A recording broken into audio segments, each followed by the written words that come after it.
obsessive compulsive disorder is present in everyone. We obsess about how we look, so we put on a nice dress, some makeup, and handbag. We perceive we lack something, so we judge. First ourselves, then we project it onto others. We also have a compulsion to bust the pimple, to give us comfort because we have emotional turmoil. We bite our nail when we are anxious, and we pull our hair when we are angry or when there's frustration, to let us equalize our expression and not judge those diagnosed with OCD or any obsessive compulsion. We have to release the obsession and the compulsion, not inviting our nails or picking on the skin, protecting us from adverse climate condition, or pulling our hair in frustration, but in forgiving our need to control, forgiving our judgments and other patterns of obsession, rewriting the pattern so the snake kin or the skin will be my kin to correction. Self-kin is my word redefinition. In gratitude, I honor the skin as equal to all. OCD is here as a tool to develop my relationship with my kin, the skin. Welcome everyone. We are talking about OCD tonight, and our guest for tonight is Kim. Kim, please introduce yourself. Hi, my name is Kim. I'm somebody who has been suffering from OCD since a young age. In the past about 7 years, I had been starting experimenting with self-treatment. So I'd like to discuss it. Thank you. So there's some noise in the background in my end, but let's see if are you able to hear me? That's a little bit better, Kim. Okay. If you can make your voice louder and tell us and tell us your story. Okay. How did you get OCD? Well, as far as I understand, genetic. So it kind of with you when you're born. It's not something that you really get, but there's also perpetuating OCD throughout your life, through your life experiences. From what I experienced was through how I would handle and process emotional and stress, anxiety, frustration, irritation, anger. Those kinds of things really bring on OCD. But really, I can remember very far back into my childhood of having had experienced and expressed the symptoms early on before these kind of like things really were present in my life. So I believe the genetic element was present since my birth. Thank you.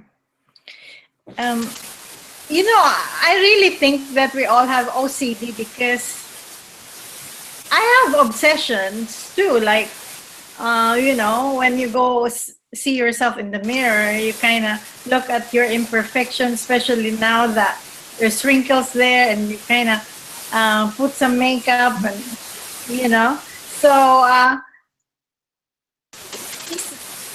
is OCD more than that? Like, it's the experience of it,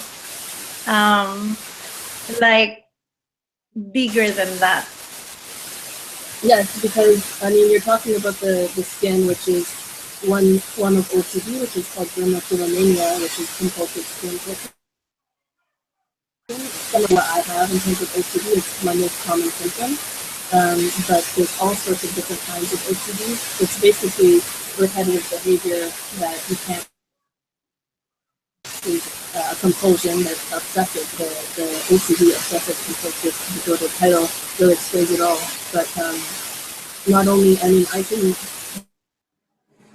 go off the skin without really expressing the physical signs of OCD, but still have the kind of internal experience and the kind of mental, even if I'm not expressing it. So I would say yes, it's a physically expressed disorder, but it's also very much a mental disorder. Like, there's a lot of it that you can't see. Thank you, Kim. Compulsion. I also have compulsion, like obsession and compulsion. When I have a pimple, and I would pick on it, and then until it bursts, and then I will feel like I've something like an accomplishment that I've done something, and I will feel this kind of feeling that I did something, and I will feel better. So, with regards to skin picking and that, how did you experience OCD? But when we do, I think everybody can. The difference with people who have OCD is that there wouldn't necessarily be like a pimple or something like that there. It's hormone protectors under the skin and sensations on the skin, like a falling sensation. Just really an unstoppable need, like as if there's hurts under the skin, or even just a texture, like a roughness needs to be removed. And it's something that somebody who suffers from the disorder to do, and they would not be able to stop themselves. Really uncontrollable. I mean, until you start to get a grip on it. They could do it for hours. I mean, in my past, I've literally felt physically incapable of stopping. And it's something that you don't want to do. If maybe the average person would have a pimple and pop it because it's practically, disinfect it and remove the pus from inside. But somebody with OCD doesn't even necessarily have a mark or a psychological sensation of having an imperfection in 30s, and it feels like a dirtiness. And it's like you're trying to. Thank you. My experience of OCD was when I was young. And we have a neighbor that has psoriasis though. I never recall of anyone having OCD in the Philippines where I grew up. But this lady stayed all day inside her house, and she only comes out like maybe once a week or twice a week, very rarely. And whenever she comes out, she would just get out of their front door. And this is in front of the church that we go to at that time, that we went to at that time. But what characterized the skin condition is that her skin is so pink. Do you have any experience of having some sort of psoriasis? Yeah, I do actually. I had developed self-psoriasis later on, like in my mid-20s, but I definitely that's compulsive disorder before. I'm sorry, can you hear me? I was just saying that I did in fact have psoriasis, self-psoriasis that developed in my mid-20s, but I definitely had the obsessive compulsive disorder before the psoriasis, so the two weren't really related, although the psoriasis really goes up, but it's really not too associated with the OCD, but it is.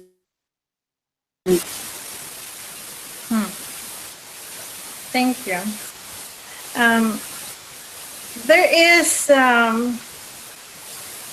There is a tool you're using. Please share with us that tool and how it has helped you. Is it self-forgiveness? Yeah. Self-forgiveness? What is the complete question? Are you using any tool? And how did it help you? Yeah, so before I am using forgiveness, then there's also self-commitment, self-corrective application, as well as redefining words and creating living words. These are all tools that I've never heard of life.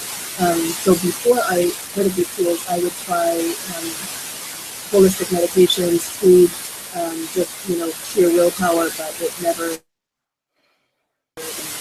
really got anywhere with that.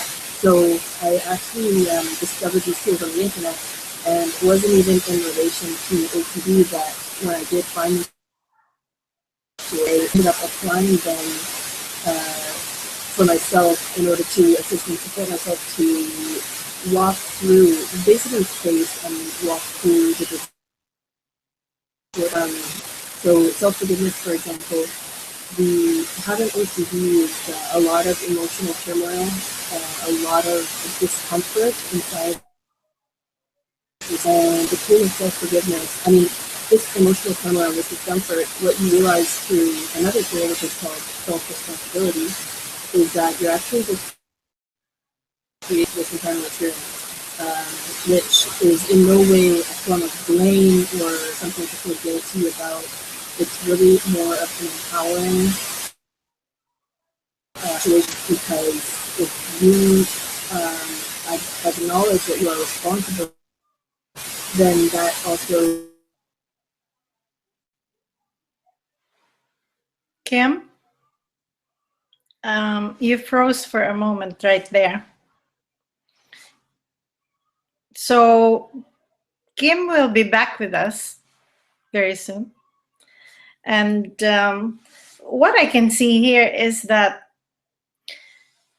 this obsession, these addictions, these compulsions drive us, and we don't even realize where these are coming from. We do not even realize where our thoughts come from. But then we go by it, we're directed by it, and we never question these things until one day we get diagnosed with a disease, either OCD, cancer, or whatever this is that results from all this. Well, this with OCD, what I can see is that what's happening is that there is this compulsion and this obsession, and we try to release it through nail biting, through picking on our skin. So the skin is the one that is being abused whenever we have these obsessive tendencies and these compulsive tendencies. So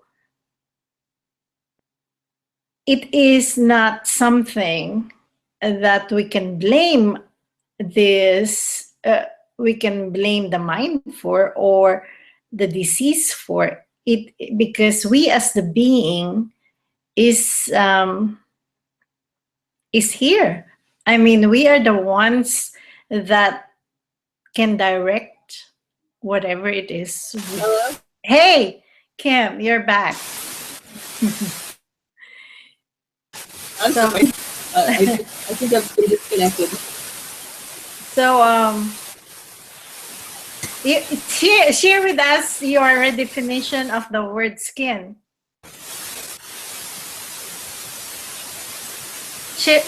Can you share with us your definition of the word skin? Yes. When I actually looked at the word skin, so I was using, I don't know how much of the explanation you got of the tools I was talking about, self-forgiveness. But so you can apply self-forgiveness to everything. You can even apply it to words. So if you take a word and look at it, you can say skin is just the word, the organ that covers my body, and that's it. But if you really take a deeper look at vocabulary and words, you'll find a lot of hidden judgment, etc., hidden in these words. So I took a good look at the word skin because that is one of the main focus of my OCD. And when I looked at it, I actually skin was full of lots of emotionally charged thoughts. For example, blame. I was blaming my, being dirty or causing me problems, and I also found that I judged my imperfections, and I felt that when my skin was exposed, that other people were judging it and looking at it, and I just had a very bad relationship. I decided to write down all of the things I felt about my skin, and one by one I went through them and I forgave them. And in the end, my relationship with my skin became this respect for what my skin has been through my whole life, how it protects me, and every time I do like pick at it or it heals. It's not like your skin is going to be resentful and not heal to teach you a lesson. The skin unconditionally supports the body, and unconditionally, it's basically unconditionally towards my actions. So in the end, I saw my skin as this part of me that I would in the future nourish and treat well, and so I basically cleared my previous death, which I liked with blame and anger and frustration and guilt and regret, and I changed the definition to one of inequality and humbleness. So I saw your last blog. I think I saw you with a cap on your head to actually prevent yourself from touching your scalp.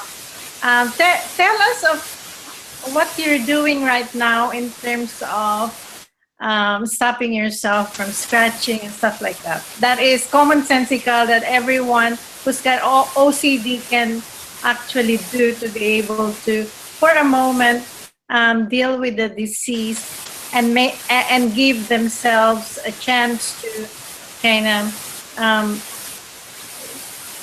take some more therapy if they need to, and that. But the commonsensical things that I saw you do with regards to that cap there, please tell us about that.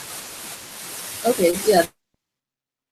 That's what I had worked a long time to get to, because anybody who suffers from OCD knows that you can't just stop feeling the disorder, because the disorder is not a purely physical and psychological stuff going on.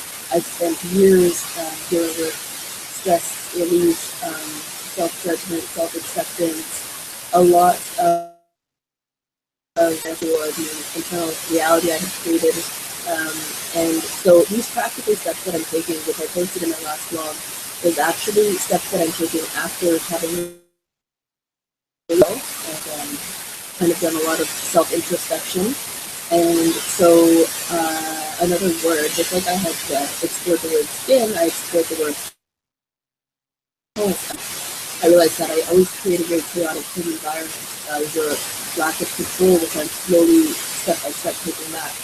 And in that instance, in the blog, I didn't live the definition of the word home that I created for myself. So I wrote 2 blogs about the word home and explaining how I have developed a very stressful, chaotic home environment. I did another blog on the Selfforgiveness and having created it, and I looked at how I did that. And then in the 3rd blog, we're performing the living application of my word. So as you mentioned, and I mentioned, I have scalp psoriasis, which if the OCD it's like my fingers would just like go into my head and like feel it and like scratch, and it's very bad for the skin condition. It's very bad for the psoriasis. It's really bad. So I mixed up a really nice formula with like oils and conditioners, and I even put some oatmeal into like a paste, and I put like a turban, like a towel wrap on top of that. Because I was about to go sit down in front of my computer, and I know that when where I'm not being physically active, the OCD gets triggered because it's like this restlessness. Because I had this thing on my head, it was soothing, but it was able to touch my head. It was kind of like a reminder to calm my hands and nourish myself instead of fall into the OCD pattern. And what I that was just one aspect of the home environment I was creating. So I also lit some candles, I made some tea, I actually had a little bit of light music playing. I was down to write, and when I write, it really helps me release a lot of the energy, the internal emotions that build up throughout the day. And I looked around at my environment, and I noticed that everything was very orderly, everything was very nurturing. It was a very supportive environment to be in.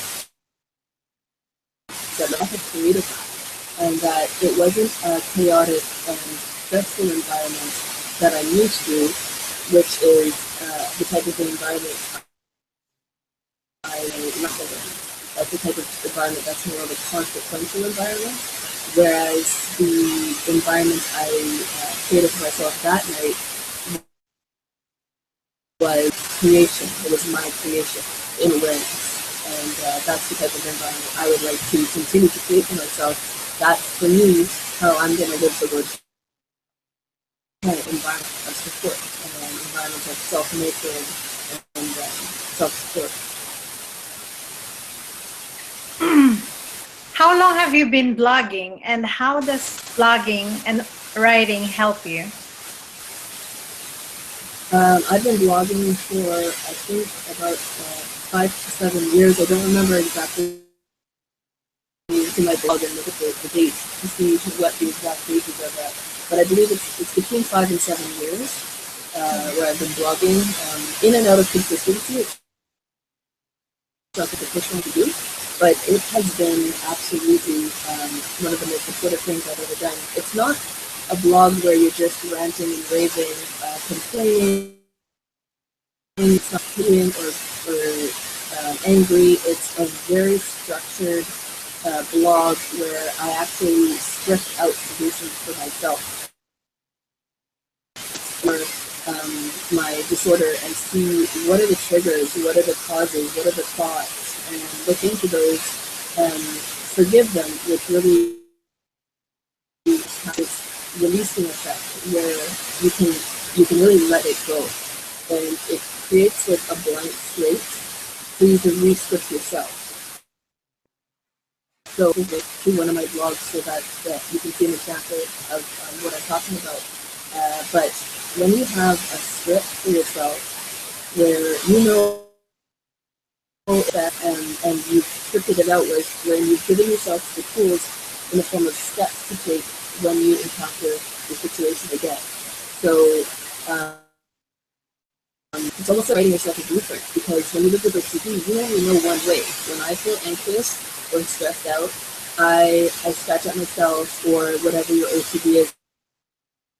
Clean obsessively. That is your pre-program. That's like an automated kind of default mode. But it is very difficult to change that. I mean, any habit or create a new habit knows how difficult it is to change. When you have a blueprint for yourself, it gives you the steps to take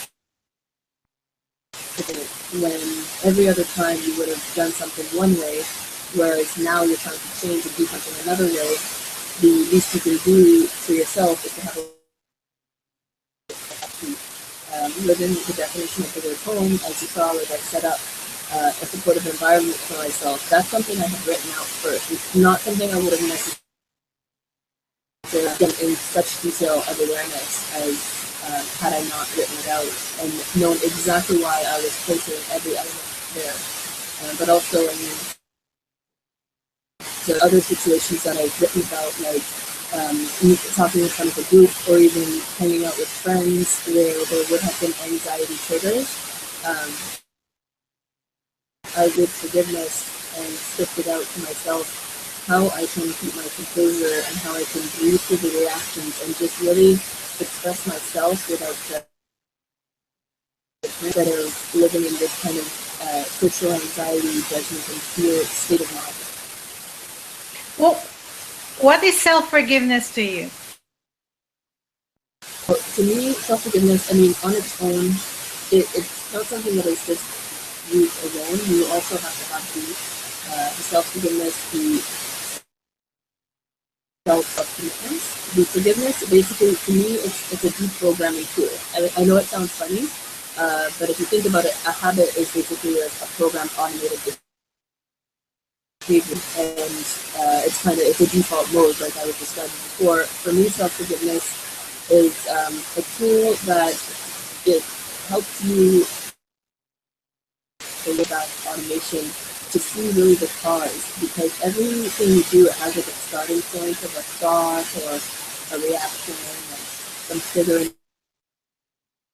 And self-forgiveness helps peel back and dig down into the real nitty-gritty of what exactly your behavior is telling you. And then once you it's almost like this relief, or I mean, not always, sometimes it's more difficult than others, but it's really this self-empowering tool where you're yourself, and I take responsibility for who and how I am within and without. The self-corrective application would then be the actual of your writing lived out in your world, whether that be to take a breath instead of getting angry, and a more physical, practical thing like I did in my last blog with the word home. And then the self-commitments are commitments to yourself that you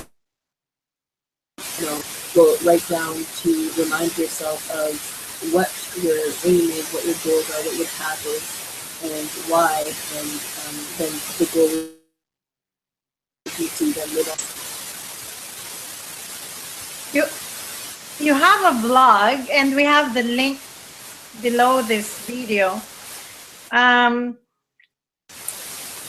You also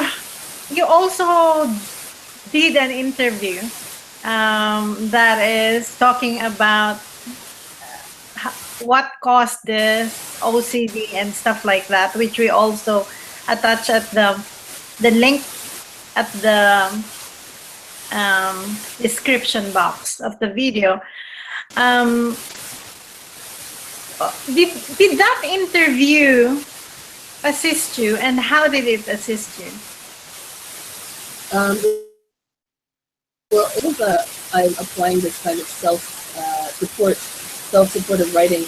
I use everything as an opportunity to support myself, so it doesn't even really matter the situation is that I'm walking into. The goal would be to find supportive support in it. So that interview, I was describing kind of it was more descriptive, but I at the same time was facing the fear of being, in front of a camera and speaking publicly about a mental disorder which stigmatized and is not necessarily something that is comfortable to talk about. I mean, it took me a lifetime to even be able to speak about the disorder openly. So that to me is like an exercise in just an absolute forgiveness towards myself to speak the disorder and just be it. I've done quite a few videos where it's not an interview, but it's just me talking about different points, because one of the things I've realized that it is so multifaceted in regards to the approaches that you can take. There is so many tools in the environment that you can use, And I do plan on making more videos because in each video there's a point that I'm using to support myself. Even anger, I did an interview about how you anger in a constructive way. So that's just to share that when you treat it like a one-dimensional thing, it's a multi-dimensional and can be tackled on many different fronts. And in fact, I've been doing this for a while. My disorder, I mean, it's funny to say this, but it's actually almost, I see it as a gift, because when, for example, I go to a compulsion, I can then just make myself a moment to stop and to look at what had triggered that compulsion. And I've realized that it was either a self-judgment, a self-limiting belief, a fear. The OCD always shows my mind is limiting me growing or striving towards reaching my utmost potential. So it's almost like this red flag that's like, hey, look out for yourself right now. There's some forgiving you have to do, because right now your mind is stopping you from growing. And the OCD is something needs attention in that exact moment, and it's very easy for me to identify where my mind is kind of chiming in into my mind and preventing me from, just being whole. Kim, I think we have to cut off the broadcast here, and maybe we can do another one after this to talk about maybe how do you support yourself with regards to food and the other things that we haven't talked about. Is that okay with you? Yeah, I would love that. Like a future. Great. Thank you, Kim. Thank you, everyone. And let me do my rhyme again. Obsessive compulsive disorder is present in everyone. We obsess about how we look, so we put on a nice dress, some makeup and handbag. We perceive we lack something, so we judge first ourselves, then we project it onto others. We also have a compulsion to bust the pimple, to give us comfort because we have emotional turmoil. We bite our nail when we are anxious, and we pull our hair when we are angry or when there's frustration. So let us equalize our expression and not judge those diagnosed with OCD or any obsession. We have to release the obsession and the compulsion, not in biting our nails or picking on the skin, protecting us from adverse climate condition, or pulling our hair in frustration, but in forgiving our need to control, forgiving our judgments and other patterns of obsession. Rewriting the pattern so the snake kin, or the skin, will be my kin to correction. Self-kin is my word redefinition. In gratitude, I honor the skin as equal to all. OCD is here as a tool to develop a relationship with my kin, the skin. Thank you, everyone. Thank you, Kim. See you all next time. Bye for now. Bye.